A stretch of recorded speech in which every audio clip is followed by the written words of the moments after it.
1993 would mark the end of the Cold War, with the collapse of the USSR and the establishment of the Russian Federation. Meanwhile, Australia would continue to be led by the Labour Party on an unheard of fourth term in power. However, this time they would not be led by Bob Hawke, but by a new figure who would carry the legacy of a figure most people had forgotten. And with a potential fifth win on the horizon, this new figure would be sure to do things slowly.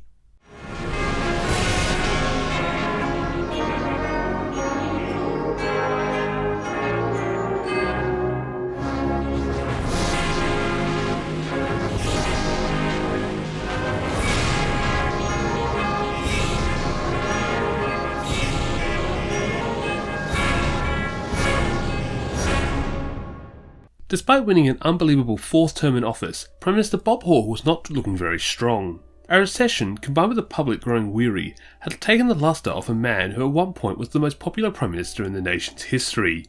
During his time as Prime Minister, Hawke had grown close to several major business elites, and to some, he was losing his touch with the regular working class Australians, which the Labour Party was supposed to represent.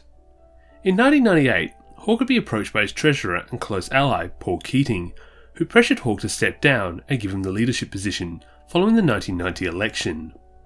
The reasons for this move dated back to 1983, when Hawke had promised Keating a future leadership position in return for him deposing then-leader Bill Hayden. Hawke would reluctantly agree to the deal, which would take place at Kirribilli House, the PM's main Sydney residence, in front of ACTU Secretary Bill Ketley and businessman Sir Peter Albers, who would act as witnesses. This deal became known as the 1998 Kirribilli Agreement. As part of the deal, Keating would take the role of deputy leader off the retiring Lionel Bowen, and together the two would lead the party through the nail-biting 1990 election. However, following the election, the two's relation would begin to deteriorate. With Hawke not indicating that he would resign, Keating began to become frustrated and would vent his frustration in a provocative speech in front of the National Press Gallery. This speech led Hawke to rescind the deal, and in response, Keating would resign from the cabinet to challenge Hawke for the leadership. This move would fail, with 60% of the Labour Party supporting Hawke.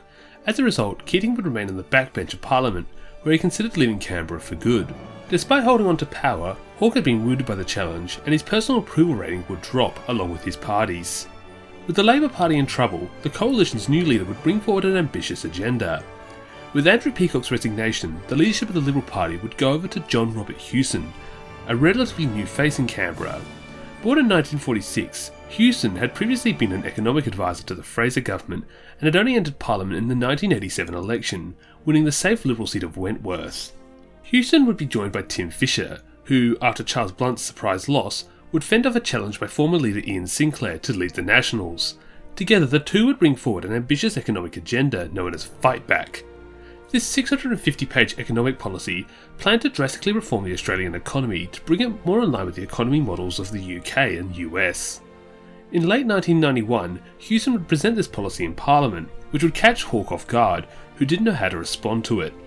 This blunder would be the final nail in the coffin for Hawke's leadership, and his allies began to lose faith in his ability to debate, and with this, Keating would move to challenge Hawke again, and this time would be successful in gaining the votes to depose Hawke, and thus, Hawke's tenure as Australia's second longest serving Prime Minister would come to an end. Hawke would soon resign the following year in 1992, after 12 years in government, of which most of it was as Prime Minister. The following by-election for his seat of Wills would be crazy when 22 different candidates, the most for a single seat, would battle it out, with independent Phil Cleary besting Labour's Bill Kardamitis to become the seat's new member. Now down a seat, Keating would lead the Labour Party into its next election. Now who exactly is Paul Keating? Born in 1944 Darlinghurst, Sydney, Keating would grow up in a working class background and would leave high school early to work as a pay clerk. He soon joined the New South Wales Labour Party in 1966, and it was during this time that he met a 90-year-old Jack Lang. Didn't expect to hear that name again, did ya? Keating would form a close relationship with the rogue Premier, and in 1971 would help in getting him re-admitted into the Labour Party shortly before his death in 1975. In 1969, Keating would be elected to the seat of Blaxland at the age of 25, and would quickly work his way up the ranks until finally becoming Prime Minister. As Lang's successor, Keating took the former Premier's aggressive debating style with him into Parliament, frequently insulting the coalition in debates. One of his most famous deliveries came in 1992, when Hewson, confident in his electoral chances, would challenge Keating to call the election, asking him why he hadn't called it yet, to which Keating responded, "Because order. The answer is, mate, because I want to do you slowly. I want to do you slowly. Despite being best remembered for his quotes, Keating would also bring forward major policy changes. He would attempt to strengthen Australia's ties with its local neighbours by playing a key role in the establishment of the Asian Pacific Economic Cooperation Forum, or APEC. He would also controversially establish mandatory detention for asylum seekers. This policy would detain non-citizens not holding a valid visa or arriving into Australia illegally.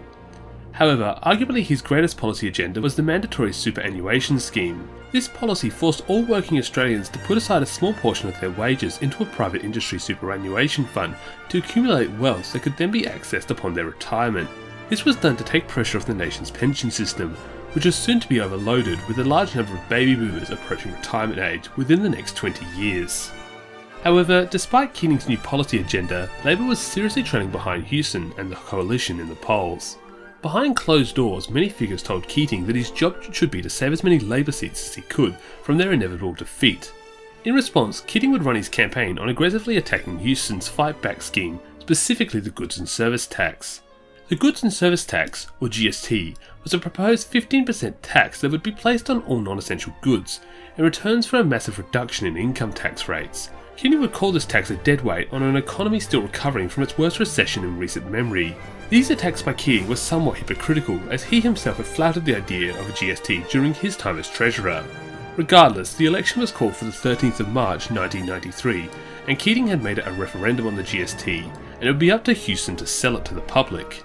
10 days before the election, Hewson would appear in a TV interview with reporter Mike Wilsey, who asked him, "If I buy a birthday cake from a cake shop and GST is in place, do I pay more or less for that birthday cake?"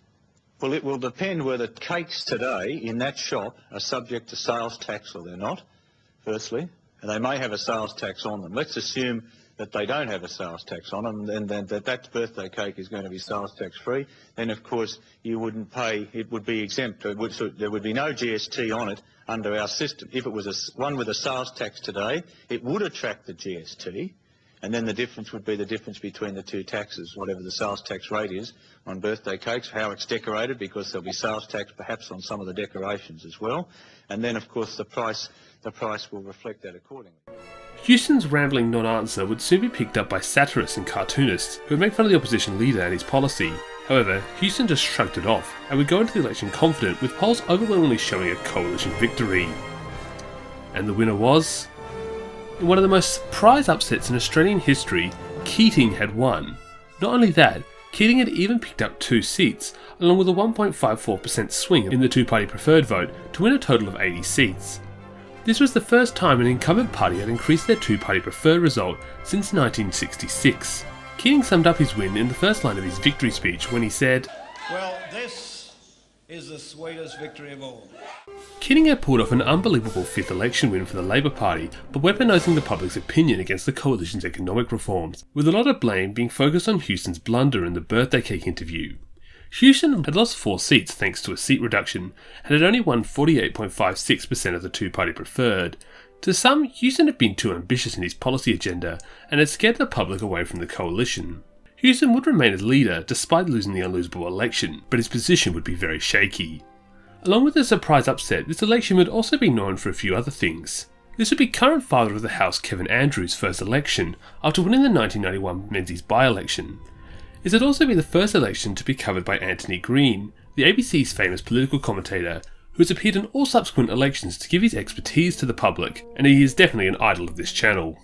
This election would also see a strange occurrence in the newly formed Brisbane seat of Dixon, where one of the candidates died shortly before the election. This led to the seat's election being delayed until the 17th of April, making 1993 the only election alongside the 1901 election to have voting occur on 2 different days. Now with his own mandate to govern, Keating would lead Labor into its 5th term as government. However, had Keating brought about a resurgence of the party, or had he just seen a fluke rise before a major fall? Come back next time for the election of 1996.